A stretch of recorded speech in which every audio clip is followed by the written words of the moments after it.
Good Morning Business, French Tech. Et on va parler de crypto, de classe d'actifs, d'investissement dans les marchés avec Benjamin Chemla, président et cofondateur de Shares. Shares a décroché ses autorisations pour le marché français. Vous étiez d'abord attaqué au marché britannique, énorme marché évidemment. Là, vous allez avoir les autorisations à la fois PSAN et PSI. Vous êtes le premier Français à avoir les deux autorisations. Vous allez monter un... Nous, on trouve que ça ressemble un peu à Trade Republic, à des plateformes comme ça. Est-ce que c'est exact ?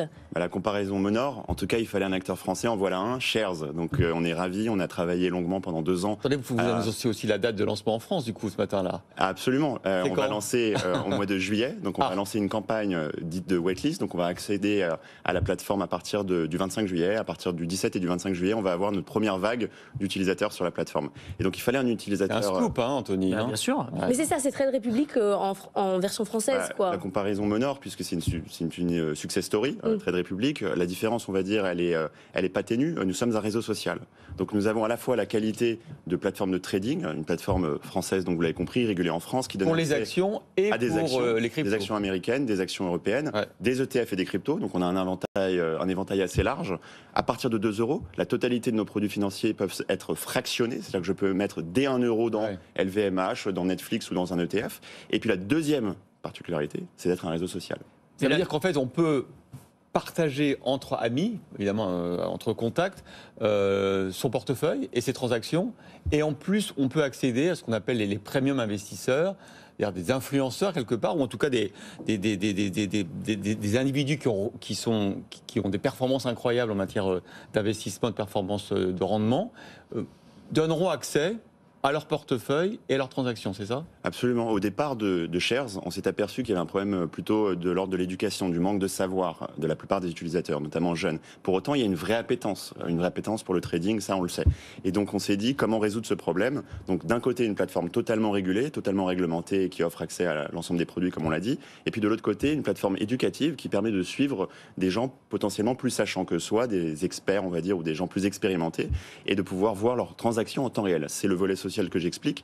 Les utilisateurs sur Shares ont donc un portefeuille qui peuvent rendre accessible à d'autres utilisateurs. Et nous faisons, nous, la curation d'utilisateurs un peu plus expérimentés dont on va pouvoir suivre l'activité au quotidien. Ça fait penser, alors on faisait la comparaison avec Trade Republic, mais pour ceux qui connaissent un peu, ça fait aussi beaucoup penser à Robinhood et à eToro pour le côté justement social trading, le fait de pouvoir copier et répliquer le portefeuille d'un influenceur. La question derrière, c'est comment est-ce que vous modérez ces influenceurs et ces super utilisateurs ? Parce qu'il y a aussi le problème, on sait bien, notamment pour les cryptos, de personnes qui vont dire acheter telle ou telle crypto et en fait on se rend compte derrière il y a un rug pool. C'est ça en fait le truc. C'est à la limite. Comment est-ce que vous manipuler les cours ? Exactement. Donc comment est-ce que vous les sélectionnez et comment est-ce que vous vous assurez que qu'il n'y a pas une arnaque derrière, quoi ? Bien sûr. Vous savez, depuis 2 ans, la création de Shares, on a beaucoup travaillé, notamment ces questions-là et ces sujets-là. D'une part en Angleterre, où nous sommes donc disponibles depuis plus d'1 an avec à peu près plus de 150 000 comptes créés, mais aussi en France, justement, en vue de l'obtention de ces agréments et auprès du régulateur.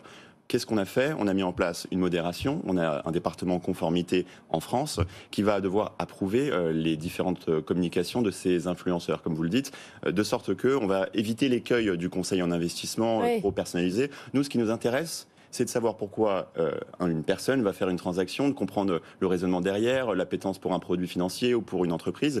Et c'est ce raisonnement-là qui va nous intéresser et qu'on va laisser donc visible sur le portefeuille et donc le mur d'activité. Il y a un côté un peu chaîne Twitch quand on suit les gamers en train de faire des parties. Là, on suit des investisseurs en direct, on les regarde investir en fait. Exactement. Imaginez-vous être assis à côté d'un trader un peu expérimenté, à côté, et comprendre un petit peu ces différentes achats, investissements et être en capacité du coup, si vous le souhaitez, d'en répliquer certains, mais la liberté est totale. Ça, c'est vrai que c'est génial, parce que c'est des ressources auxquelles on n'avait pas accès il y a encore quelques années. Mais du coup, ça se matérialise comment, du point de vue de l'utilisateur ? Je vois ces super users, et je vois quoi, le retour sur investissement qu'ils ont obtenu sur les, 3 dernières années, et en fonction de ça, je vais choisir de suivre telle ou telle personne, ou alors c'est en fonction de telle classe d'actifs qui m'intéresse plus. Comment est-ce que ça se passe ? Les deux. On va voir à la fois le portefeuille, on va voir la performance du portefeuille depuis sa création, on va voir chaque transactions. On va voir, j'ai vendu telle participation, j'ai réalisé moins X% ou plus X%. Donc on va vraiment suivre au quotidien. Et puis les centres d'intérêt de tel influenceur,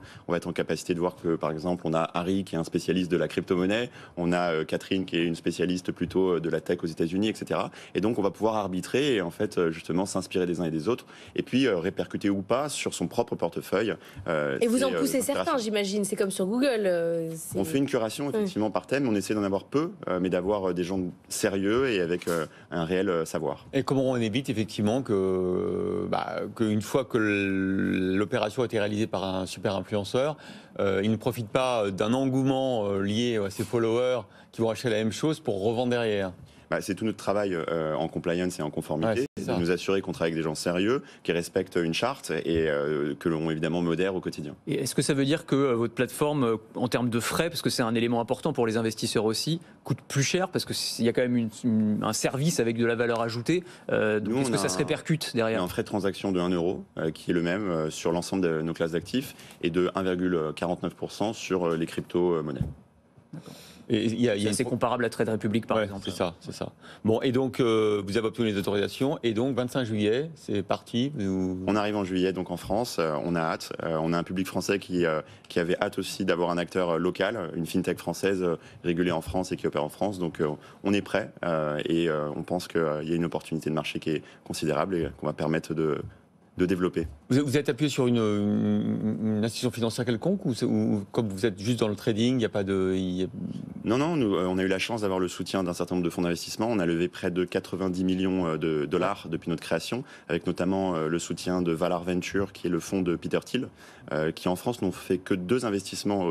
L'un c'est Conto et l'autre c'est Riget, donc des belles entreprises. Et puis on a également Singular, qui est un fonds français qu'on aime beaucoup. Et donc tous deux nous ont soutenus à plusieurs reprises et ça nous permet d'être confortable sur ce lancement.